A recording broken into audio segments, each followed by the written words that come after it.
Mashafo nyina akwaba ediba Attention TV so mo nim sa Attention TV de ensemo ajetenene ewo ye maimo ne amaifofro no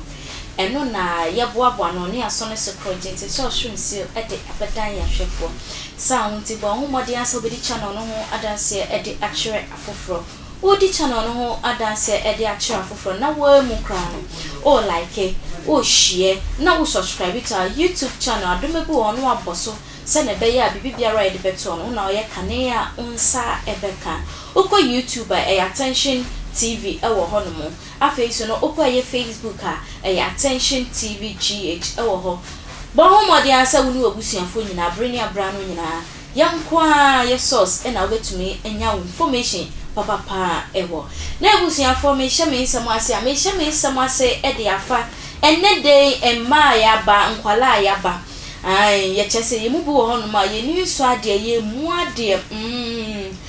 chese ye ni wo hoi atira ye ni nto na so wo se otumi se kwande aso no eye abodwese nwe eye dan a ebetu eniechi mi etina wo se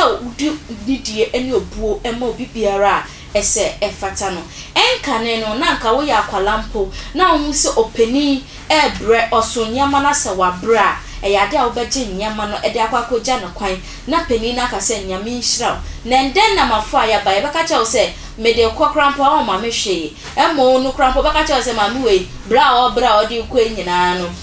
wambo ne bra ye nti no o bra ede kosa nsam hunya ene ye beka na de ama make sense nsam nyina no se ende no video bi ejetena ha ewo ye social media yi so na de ajetina ha ne se ababa awe bia onu de osi neni so ade omu ade schools rules and regulation osi nti na schools rules and regulation wo hoi enkoma obibia na teacher for de amode omunkwa de omunka ho enti ende abayo yi ede eye phone telephone akasa no ma eco school na bro de ko school no ayade a ne madam hu ye no free ni nsem ano ka so onkonko tena se na ebia ye pon school a baba beje na akwale ya chesa bayo e owo no fo esen ne madam owo tuo esen ne madam na no ho ofese ne madam no free se ono die owo ahoden panti no one ne madam estarte se one ni enya kasakasa na bra kasakasa no ekoso no ya dia student baako ebo no ho mode anso be record ni ehu dia chese mfumso no efri no so na abra ba yiwe ya bo no ho mode anso ne madam yi ba be ya chese akasakasa no ka che madam ne se madam ade na rules and regulation e anko ma obi bia fa me phone mame madam fa phone ni mame na madam ka che ne se kone kwatena se o se de bi madam fa phone ni mame na ba yiwe tuo ne sakane yesi peni dia wona de beko na mbom no owidie mu ena bayo etu ne saka na bro to ne saka ni mesi pewani behwe oho na madam yiso doje ye no to sha bayo soko no meyiso ena obo ne pan na wo hwe madam ye ogina ho na ne body ekra no na wo hwe baba we ye osunto no de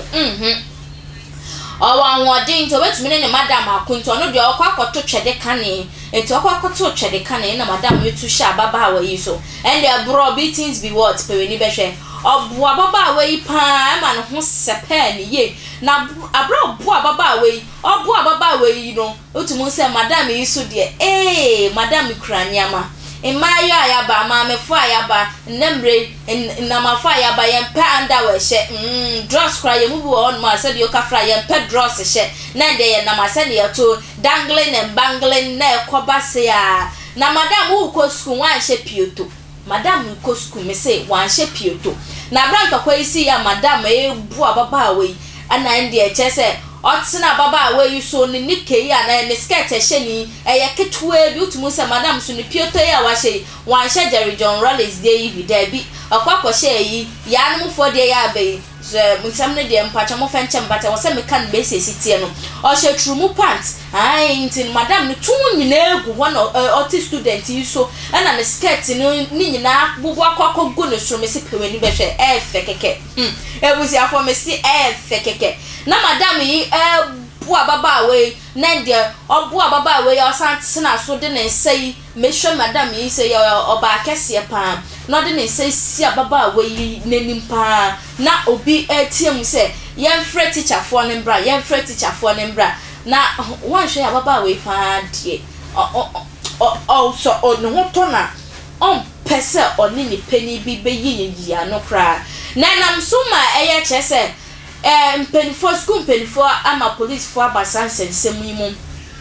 ama ya baba che madam yi ama ya de madam ya akoto police cells ama ye investigation on how I say asamne ba ya madam went to me and share na koma so and as went to me and share no so a oni eye ne ba someone old enough to be the daughter oni ne kon oni ne nya exchange of words and I'm so man croford do na e de o ma dwenkyere e de aba ebi mo ka se na esi we baby asam ni si ye ne de se me ka se me bo a me ka che wo se ensam a eje tenene e wo ye man mu eni aman foforo so e na brain no nyina no ye de ebra school asam isi wo school bi a ye frɛ no Rocky Mount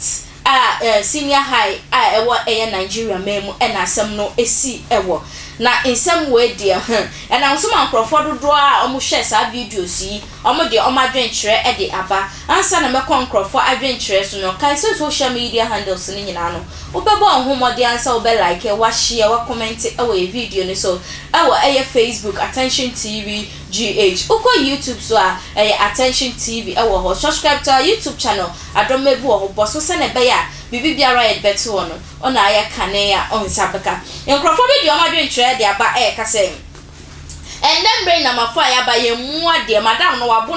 na wo sanka madam to make kaka no kra na se dachi bi ohuma ak no o de aya hye so de amane mba ka twon se uko school bu mpanifo ibi na nye school krampo baby a obekura bia bu mpanifo ebi mo so ka se ya ade asa aba yiwa no utumu se ono de afie no kran ya titi ni ye enen kola ya ba no ye mu ade ye ni so ade ye opani bia na che se ye kaka ya dwen e de akire no eti wo se madam we discipline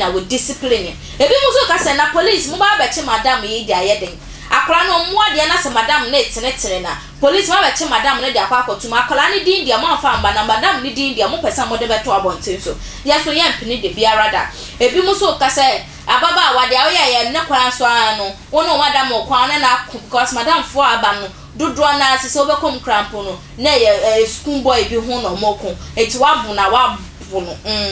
some dodo na nkrofo ede aba ede afa sa video yi hu for adventure for comment section was send a bear or he may bring your brand new metumi akenkan ede amam Mr. Jacob baby I will be a Jew our honomo papa su baby I will be a nyame sure and ya dey share more about your bomb some brand from hema echa